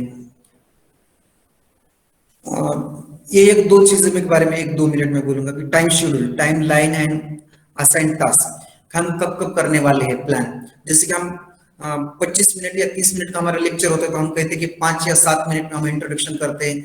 एक्सप्लेनेशन जो होता है वो हम 15 मिनट में करते हैं, हमारा कंक्लूडिंग रिमार्क 5 मिनट में, फिर जो इवैल्यूएशन होता है वो 2-3 मिनट में, और स्वाध्याय जो असाइनमेंट होमवर्क दिया तो उसके लिए 2-3 मिनट। हम हमारे 25 मिनट का जैसे हम एनालिसिस करते हैं कि हम अलर्ट करते हैं time allocation, assigning the time for task, ये जो चीज करते हैं वही चीज हम हमारे रिसर्च प्रपोजल में करते हैं कि हम प्रपोजल कब करने वाले, फिर रिव्यू कब लेने वाले हैं, एग्जीक्यूट कब करने वाले, डेटा कलेक्शन कब होता है, एनालाइज के लिए कितना वक्त लगेगा, फिर रिपोर्ट राइटिंग के लिए कितना वक्त लगेगा। तो अगर हमारे पास अगर 6 मंथ है तो उसका भी टास्क हम ईच मंथ में हम असाइन करते हैं। अगर हमारे पास 1 ईयर है तो उसके लिए अलग तरह से प्लानिंग होते हैं, हमारे पास 2 साल है तो उसके लिए अलग होते हैं। तो टाइम का प्लानिंग होती है, और दूसरी होती है रिसोर्सेस की भी प्लानिंग होती है। 3 M's, 3 में करें मनी, मटेरियल एंड वेळ, पैसा आणि श्रम याच्याबद्दलचा, मॅन पॉवर म्हणताय, मनी म्हणताय, तर टायमिंग आहे, तर त्याच्याबद्दलचाही भाग त्याच्यामध्ये दिलेले आहे. बजेट एस्टिमेशन, कॉस्ट किती लागणार आहे आमच्या रिसर्चला. खूप आपण सुरुवातीला उत्साही असतो, एन्थुजियास्टिक असतो, त्यामुळे खूप काही आपल्याला करायचं असतं. बीएडला असतानाच आपण पीएचडी पेक्षाही मोठं काम आपल्या प्रपोजल मध्ये मांडतो आणि मग लक्षात येते की प्रत्यक्ष काम करताना उपलब्ध वेळ पैसा आपल्याकडे नाहीये. तर त्याचं एक व्हिज्युअलायझेशन तुम्ही करावं आणि त्यासाठी काय काय लागणार आहे त्याची एक यादी इथं तुमच्या प्रपोजल मध्ये द्यावी. आणि जेव्हा ते म्हणतात की तुम्ही चॅप्टर प्रत्यक्ष तुमचं रिपोर्ट लिहिता, तर report organisation of report and chapter outline ती दिलेली आहे. Outline of the dissertation report, 4 major parts of the report, introductory, finding, discussion and summary and conclusion. Introductory पार्टला 10% ते 15% वेटेज किंवा समजा 100 पानाचा तुमचा रिपोर्ट तुम्ही लिहिलेला आहे तर त्याच्यामध्ये इंट्रोडक्टरी पार्टला 10 ते 15 पानं दिली जावेत. फाइंडिंग्स अँड डिस्कशन मध्ये तुम्ही 80 ते 70 पानं त्याच्यामध्ये यूज करायचे. समरीसाठी तुम्ही 10 ते 15 अशा पद्धतीने टोटल तुमचं 100 मार्काचं होतं, 100 पानाचं होतं. याच्यामध्ये हेच एक मॉडेल दिलेलं आहे. दुसरं इथपर्यंत दिलेलं आहे की कदाचित 10 ते 15 पानं होतील, 20 पानापर्यंत होऊ शकतात. त्या 80 ते 70 ते 60 पानं होऊ शकतात, त्या 10 ते 15 ते 20 पानं होऊ शकतात. इथपर्यंत लास्ट मॉडेल आहे त्याच्यामध्ये 20, 60, 20, 20, 60, 20 इथपर्यंत जास्तीत जास्त बीएड साठी ऍक्सेप्टेबल असतं. पण हीच गोष्ट जर तुम्ही इंट्रोडक्टरी पार्टच तुम्ही 60 पानं लिहिलेले आहेत, हे काम एक 10-20 पेजेस लिहिले, 10 पानच लिहिले, ते ऍक्सेप्टेबल होणार नाही. ती जी अगोदर सांगितले की कमी महत्वाच्या गोष्टीसाठी अधिक पानं दिलेली आहेत, अधिक डिटेल लिहित बसला आणि महत्वाच्या गोष्टीसाठी तुम्ही काय केला, कसं केलं याबद्दल तुम्ही कमी गोष्टी लिहिल्या, अशा पद्धतीचं रिपोर्ट रायटिंग होणे. मग रिपोर्ट रायटिंग मध्ये 3 पार्ट सांगितले जातात. प्रिलिमिनरी पार्ट, याच्यामध्ये टायटल पेज आहे, तुमचं डिक्लेरेशन आहे, तुमच्या गाईडचं सर्टिफिकेट आहे, एक्नॉलेजमेंट आहे, लिस्ट ऑफ टेबल आहे, तुमच्या अनुक्रमणिका असते, list of table, list of graphs, list of काही चार्ट असेल ती दिलेली आहे, अनेक्षर असेल, त्या सगळ्या गोष्टी प्रिलिमिनरी पार्ट मध्ये येतात. प्रत्यक्ष जे बॉडी ऑफ रिसर्च म्हणतात त्याला, मेन बॉडी ऑफ रिसर्च, त्याच्यामध्ये एक 5 चॅप्टर बेसिकली असतात. अर्थात हे 5 सोडून आणखीन काही गोष्टी येऊ शकतात, ज्याच्यामध्ये introduction, review of literature and research, research methodology, data analysis and कन्क्लुजनचा भाग येतो, शेवटचा समरी असतो तुमचा. याला मेन बॉडी ऑफ रिसर्च म्हणतात. त्याच्यामध्ये 5 युनिट तुम्ही लिहावेत आणि लास्टला दिलेले असते रेफरन्सेस सेक्शन आणि त्याच्यानंतर अनेक्षर. अनेक्षर मध्ये टूल्स, लिस्ट ऑफ रिस्पॉन्डर, प्रतिसादकाची यादी असते, तुम्ही काय प्रोग्राम केलेला असतो तो तुम्ही अटॅच करता. याप्रमाणे रिसर्च रिपोर्ट के लिए जो 3 अंग दिए, विभिन्न अंग है, प्रिलिमिनरी होता है, प्रायर कुछ चीजें उसमें दी जाती है, मेन बॉडी रिसर्च होती है उसमें हम इंट्रोडक्शन लिखते हैं, रिव्यू लिखते हैं, हम कैसे रिसर्च कंडक्ट करें उसके लिए हम रिसर्च मेथोडोलॉजी के बारे में लिखते हैं. उसके बाद में हम एनालिसिस कैसा है, उसमें टेबल्स, ग्राफ्स, ये सभी चीजें होती है. लास्ट में हम समरी देते हैं कि हमने कैसा कैसा काम किया है. समरी एंड कभी कभी उसका उस चैप्टर का नाम समरी एंड रिकमेंडेशन ऐसा होता है, ऐसा होता है. कुछ आगे जो रिसर्च करने वाले होते हैं उसके लिए हम कुछ एरिया हम डिफाइन करते हैं. उसके बाद में लास्ट में हम रेफरेंसेस लिखते हैं. और जो लास्ट अंग होता है उसमें हम अनेक्षर है, परिशिष्ट का होता है, तो उसमें हम हमारा रिसर्च टूल्स देते हैं, कुछ टेस्टिमोनियल्स होते हैं वो उसमें लिखते हैं. उसके बाद कुछ प्रोग्राम किया होता है उसके आउटलाइन भी हम लास्ट के जो भाग है हमारा रिसर्च रिपोर्ट का उसमें देते हैं. तो इस तरह हम प्रपोजल से लेकर हमारा रिसर्च रिपोर्ट तक कुछ डिस्कशन किया है. उसमें बिब्लियोग्राफी में क्या क्या आता है, कंक्लूजन में क्या आना चाहिए, ये सभी चीजें दी है. कुछ टिप्स दिए हैं और ट्रिक्स दिए हैं. प्रपोजल के बारे में भी है और रिसर्च रिपोर्ट के लिए है कि read and read, this is the basic mantra of research report and research proposal, and also for the carried out research, read and read and read and read. हमें पढ़ना चाहिए, रिसर्च के basic books हमने पढ़ना चाहिए, जैसे कि English में John best और बेस्ट खान का बुक्स बोलते हैं, या सीआर कोठारी का है, ये दोनों बुक्स है. मराठी में मुळे उमाटे का है, बंसीभाई पंडित का है, दिनताड़ी का है, विहाना जगताप सर का है. तो जो भी आपको स्टाइल जो भी मैच करती है, जो भी आपको लगता है कि ये मेरे लिए रिलेवेंट है, वो बुक हमने पढ़ना चाहिए. क्रेसवेल का है जो क्वालिटेटिव रिसर्च के बारे में बहुत सारी जानकारी हमें देता है. बुक्स पढ़ना चाहिए जो रिसर्च जो दूसरों ने की है, रिसर्चर ने की, उसके रिसर्च रिपोर्ट हमने पढ़नी चाहिए, रिसर्च रिव्यू करना चाहिए. तो ये बेसिक मंत्र है जो हमें रीड और रीड, जिसका practice and practice makes man perfect. जैसे read and read, researcher become a good researcher. Then text notes, सिर्फ पढ़ना ही नहीं चाहिए, हमें कॉम्प्रिहेंसिव रीडिंग करनी चाहिए, हमें रीडिंग विद कॉम्प्रिहेंशन करना चाहिए, और कुछ नोट्स लेने हैं। तो कैसे नोट्स लेते हैं उसके बारे में भी एक लेक्चर, कंप्लीट 1 लेक्चर मैं दे सकता हूँ कि हमने कैसे नोट्स लेने चाहिए, जो टीचिंग के होते हैं उसमें भी कैसे नोट्स लेने चाहिए, और रिसर्च के भी कैसे नोट्स लेने चाहिए, कि जो आगे चल के हमारे रिसर्च प्रपोजल के लिए हमें उपयुक्त होते हैं, हमें हमारे रिसर्च रिपोर्ट के भी लिए और प्रपोजल के लिए और हमारे रिसर्च जर्नी के लिए यूजफुल हो सकते हैं, वो करना चाहिए। Talk to supervisor, expert and fellows, ये बहुत जरूरी है। हम बहुत लैक ऑफ कॉन्फिडेंस होता है, हम हमारे सुपरवाइजर को नहीं बोलते। Continuous talk end continuous discussion, ये बहुत जरूरी है। किसके साथ हमें बोलना चाहिए, हमारे सुपरवाइजर है, हमारे गाइड है, हमारे मेंटर है, उसके साथ हमें कंटिन्यूस डायलॉग करना चाहिए हमारे रिसर्च के संदर्भ में। एक्सपर्ट जो है, रिसर्च एक्सपर्ट होते हैं, फील्ड एक्सपर्ट होते हैं, टीचर होते हैं, तो उसके साथ भी हमने संवाद करना चाहिए। और फेलोज हमारे कलीग्स हैं, स्टूडेंट होते हैं, तो उसके साथ भी हमने डायलॉग कंटिन्यूस करना चाहिए। प्रीवियस स्टूडेंट होते हैं, उनके साथ हमें बोलना चाहिए, डायलॉग करना चाहिए। तो कुछ इंसाइट्स वो हमें देते हैं कि हमने कैसा करना चाहिए, क्यों करना है, डूज एंड डोंट्स हमें मिलता है, हमें ब्लूप्रिंट मिलती है डायलॉग में से। राइट टॉपिक्स एंड टॉपिक्स, पहले दिन हमें जो करना है वो क्लिस्टर क्लियर नहीं होता है, लेकिन राइटिंग करते हैं, कुछ उसमें मॉडिफिकेशन करते हैं, कुछ दूसरे की जानकारी हमें हासिल करनी है, उसके बाद हम हमारा खुद का टॉपिक इवैल्यूएट करते हैं, खुद का प्रपोजल इवैल्यूएट करते हैं, कुछ उसमें एडिटिंग करते हैं।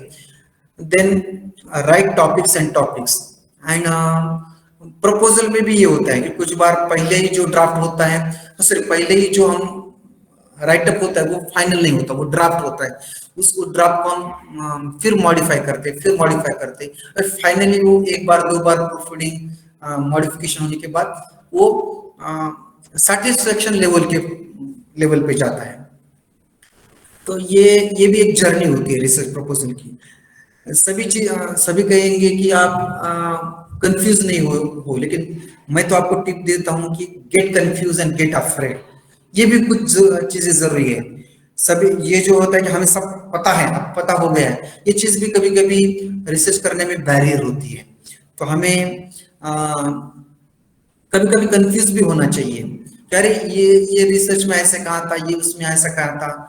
तो आप कंफ्यूज होंगे तो ही आप रीड करेंगे, सुपरवाइजर के पास जाएंगे, एक्सपर्ट के पास जाएंगे, और आपके डाउट्स क्लियर होंगे। तो ये भी चीज बहुत जरूरी है। कुछ चीजों के लिए अफ्रेड भी होना चाहिए, नहीं तो इथिकल स्टैंडर्ड हम फॉलो नहीं करते, इसके लिए और कुछ चीजें के लिए जरूरी है। Generate a number of research questions, हमारा जो ये रीडिंग होता है, डायलॉग होता है, इसमें से हमें अनेक सारे सवाल क्वेश्चंस हमारे पास होने चाहिए, क्वेश्चन बैंक ही होनी चाहिए हमारे पास, जो हमें ये क्वेश्चन बैंक के साथ साथ चलते चलते उसकी उंगली पकड़ के हमें हमारी रिसर्च जर्नी शुरू करते हैं। सिस्टमाइज रिसर्च क्वेश्चंस, ये क्वेश्चंस भी जो है कि वो बहुत शास्त्रीय होने चाहिए, वो वैलिड होने चाहिए, वो कंसिस्ट होने चाहिए, end cut down these in line with your current thinking। बहुत सारे चीजें, कुछ रीडिंग करते हैं, कुछ लिसन करते हैं, कुछ बोलते हैं उसके बारे में। अब यही सभी चीजें हम जोड़ के एक चेन तैयार होती है। वो चेन, वो मालिका क्या करती है, एक कॉम्प्रिहेंसिव ऐसा थिंकिंग पिक्चर स्कीमा आपके ब्रेन में तैयार करती है, और वही स्कीमा आपके प्रपोजल में रिफ्लेक्ट होता है। अभी भी बोला है कुछ common mistakes, dos and don'ts हैं। आपके प्रपोजल में डूज दिया है कि procedure, prepare proportional looking proposal, make it interesting, make it informative and meaningful, write a easy way to read. बहुत कॉम्प्लिकेशन हमें नहीं, कॉम्प्लिकेशन स्टाइल में, या मैंने जैसा बोला कि अलंकारिक भाषा, इसका यूज नहीं करना चाहिए। It's be simple, present content in a page or in a point, use clear heading and subheading, be conscious and precise, check spelling and grammar, present in a accurate and acceptable format। जो भी format आपको prescribe KIA है उसी इसमें KIA चाहिए। कभी कभी तुम्हारे pass दूसरे format में करने का जस्टिफिकेशन होता है, लेकिन अगर कोई एजेंसी आपको फंडिंग कर रही है या कोई इवैल्यूएट कर रहा है, तो उनका फॉर्मेट, उनका टेम्पलेट ही आपने यूज करना चाहिए। डोंट्स में 2-3 चीजें दी है। यूज नो वर्ड है इसमें, no word which you do not understand. कभी कभी हम क्या करते हैं कि हमारा फैशन, नॉवेल्टी, इंप्रेशन मारने के लिए बहुत सारे वर्ड यूज करते हैं, और जब आगे वाला पूछता है कि ये वर्ड का मीनिंग क्या होता है, इसका कॉन्टेक्स्ट क्या है, तो हम unable to provide the justification और द कॉन्टेक्स्ट। तो ये नहीं होना चाहिए। जो वर्ड्स है या स्पेलिंग मिस्टेक है कि वही वर्ड और वही फ्रेजेस, वही सेंटेंस, वही पैराग्राफ, वही कोटेशंस आप यूज करें कि जो आपको डिटेल में थरोली आपको मालूम हो। Use of difficult word unimpressive to the reader, supervisor और अथॉरिटी। वही बोला है मैंने चीज कि ये हमने नहीं करनी चाहिए। So finished. कभी कभी फिजिकल पीएडी के लिए ये शॉर्ट फॉर्म किया जाता है कि पीएडी मींस फाइनली डन, लेकिन मुझे लगता है कि ये अवस्था में रिसर्च करने के बाद में फर्स्ट पेज में ये आनी नहीं चाहिए। हमें सेटिस्फेक्शन होना चाहिए प्रपोजल, और हम पूरी जर्नी हमारी कुछ नॉलेज गेन कर रहे हैं, कुछ नया कर रहे हैं, ये फीलिंग देने वाली चाहिए। नहीं तो फिर बोरिंग होता है, फिर प्रेशर वाली फीलिंग होती है, तो ये चीज नहीं होती। हम कब कॉन्फिडेंटली कर पाते हैं अगर हमें ये जो प्रपोजल करने की जर्नी क्या क्यों है, कैसी है, ये अगर मालूम हो, तो definitely you should read all this thing, and then you are very comfortable and confident to plan your research and execute your research। तब आपको ये वाली फीलिंग नहीं आएंगी, बहुत सारी इंथुसियास्टिकल जो फीलिंग होती है वो आपको आएगी, और वही फीलिंग बहुत जरूरी होती है। जो मैंने प्रीवियसली कहा, ये लास्ट स्लाइड शायद मेरी होंगी, कि आपको मोटिवेट क्या करती है, पीएचडी करनी है, बीएड करना है, एमएड करना है, इसलिए आप रिसर्च कर रहे हैं, या कुछ अलग चीजें। जैसे कि मैं देखता हूँ पीएचडी वाले स्टूडेंट को मैं पूछता हूँ तो बोलते कि कीन इंटरेस्ट इन सब्जेक्ट, इतना ही वेटेज होता है उसका। लव ऑफ स्टडिंग, इतना वेटेज होता है। Enable to finding a job, इसलिए मैं ये कर रहा हूँ, ये होता है। And getting to call yourself a doctor, ये यहाँ होता है। अगर ये कोई भी चीज इसमें की जो बात है वो गलत नहीं है, लेकिन वेटेज प्रेफरेंस क्या होना चाहिए। अगर आप बीएड है, टीचर किया है, रिसर्चर है, ये कोई कहे आपको, तो इसका भी वेटेज इतना होना चाहिए। अनेबल द फाइंडिंग जॉब, इसलिए आप बीएड कर रहे हैं, इसलिए उसका रिसर्च कर रहे हैं, एमएड कर रहे हैं, रिसर्च कर रहे हैं, पीएचडी कर रहे हैं, तो इसका भी वेटेज इतना होना चाहिए। लॉ ऑफ स्टडिंग, ये ज्यादा होना चाहिए। और सबसे ज्यादा बात है कि कीन इंटरेस्ट ऑफ सब्जेक्ट, और to gain the knowledge, knowledge for knowledge, knowledge sake for knowledge कहते हैं ना, वैसे ज्ञान के लिए ज्ञान मिलाना। तो आपके पर्पस बहुत ही क्लियर होनी चाहिए। पर्पस कि हमें ज्ञान चाहिए, इसलिए मैं ये सब कर रहा हूँ, कुछ फेनोमेना मुझे समझना है, इसलिए मैं रिसर्च कर रहा हूँ, कुछ समस्या है वो मुझे सॉर्ट आउट करनी है, इसलिए मैं रिसर्च कर रहा हूँ, तो डेफिनेटली वो रिसर्च बहुत अच्छी तरह से आप कर पाएंगे। अगर आपका प्रेफरेंस ही इस तरह का होगा तो रिसर्च अच्छी तरह से नहीं हो पाएगा। अगर आपका प्रेफरेंस ये इस तरह का होगा, इसके लिए आप किन इंटरेस्ट ऑफ सब्जेक्ट ये प्रेफरेंस दे रहे हैं, तो डेफिनेटली आपका रिसर्च अच्छी तरह से हो पाएगा, ऐसा मुझे लगता है। तो thank you very much for your time attention, end also मैं ये जो ऑर्गेनाइजर है उनको भी धन्यवाद देता हूँ कि they give me the opportunity to interact with you a scholar, listener. और बजाने सर को विशेष तरह से मैं धन्यवाद देता हूँ, तो वो मेरे अच्छे सन्मित्र मित्र हैं। बीएड हमने साथ किया है, वो चीज भी आपके साथ शेयर करी, तब से लेके हम बहुत सारे चीजों के लिए इंटरेक्ट करते हैं, कुछ चीजें शेयर करते हैं। तो उनके साथ तो बहुत बार मैंने ये रिसर्च के बारे में मेरी जर्नी शेयर की, लेकिन आज उन्होंने ये जो मुझे अपॉर्चुनिटी दी है कि आप सभी के साथ में कुछ मेरे जो इनपुट्स है वो दे सकूं। तो once again thank you very much to organiser and student and faculty, thank you very much. कुछ क्वेश्चंस वगैरह हैं तो मैं दे पाऊंगा उनका आंसर, नहीं तो अगर कुछ अलग प्लान तो वो भी आप बता सकते हैं।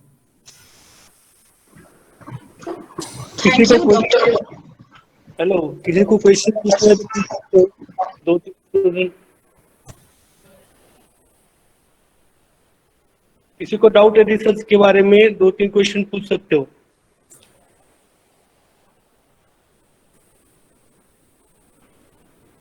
किसी को डाउट नहीं है तो ठीक है। सृष्टि Sinha.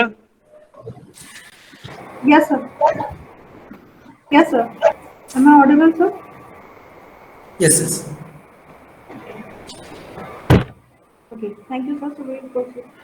Good morning to one and all present here, honorable special guest and speaker, Dr. K.B. Patil, sir, Assistant Professor and Coordinator, Center for Distance Education, College, Distance Education, Shivaji University, Kolhapur, Principal of JSPM, Jayavant Rao Sawant College of Education, Dr. Kushal Munde, sir, and all the professors and students from various colleges who are present in this special program. It is such an honor to me to get the opportunity to thank all the dignitaries on the behalf of JSPM Jayavant Rao Sawant College of Education. I, Dr. Srishti Sinha, extend a warm welcome to the people in the gathering. I would like to express my gratitude to all the esteemed delegates of the webinar for their presence and contribution to make this webinar a great success. I extend my gratitude to Honorable guest Dr. K.B. Patil sir to take out time from his busy schedule to grace the event. I thank you from the bottom of my heart for your valuable presence that we would cherish forever and for your informative session on research proposal and report writing, sir. I hope every student must be benefited with the knowledge of review of literature, planning and creating proposals, execution of their work and reporting at large. Thank you for your words of wisdom, sir. A special thanks to the Secretary of TSSM, Mr. Girya Sawant, sir, Director, JSPM Hadapsar Campus, Dr. Vasant Bugre, sir, and Dr. Sanjay Sawant, sir, for their guidance. I take a moment to thank Dr. Kushal Munde, sir, Principal, JSPM Jayavant Rao Sawant College of Education, for providing immense support to make the webinar successful. I extend my gratitude to webinar coordinator Professor Krishna Badani sir and Professor Dipali Bhagat ma'am to organize a webinar. I must thank the organizing team, all the professors, students for their presence in the webinar to make this webinar successful. Thank you everyone once again for making it a great success. Thank you, sir. Krishna sir? Yes, thank you.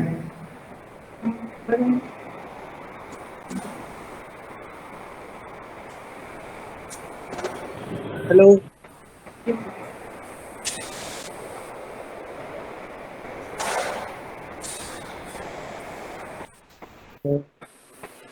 Yes, Badani sir? Thank you. Hello, madam. Good morning, madam. Hello.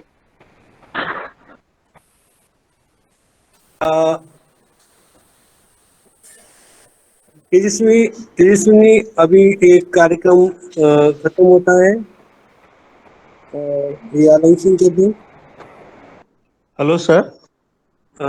all students and speakers हमारे JSPM college के आपके आभार मानते हैं। Hello सृष्टि सिन्हा कार्यक्रम अभी खत्म कर दो। Hello, sir. Hello. Hello. बोलो सर इसका पीपीटी हमें मिलेगा क्या सर? हाँ मिलेगा सर, मिलेगा आपको पीपीटी मिलेगा, आपको जो मटेरियल चाहिए वो सब मिलेगा। आप JSPM BEd college Hadapsar Rajesh Shahu college of education BEd college को संपर्क कीजिए, आपको वो सब मटेरियल आपको मिल सकता है। ओके और सर, वीडियो भी आप देख। अच्छा सर, ये नहीं फीडबैक वगैरह कुछ नहीं है सर इसको अभी? हाँ तो ठीक है, नो प्रॉब्लम, फिर बाद में हम फीडबैक ले लेंगे। अच्छा थैंक यू सर।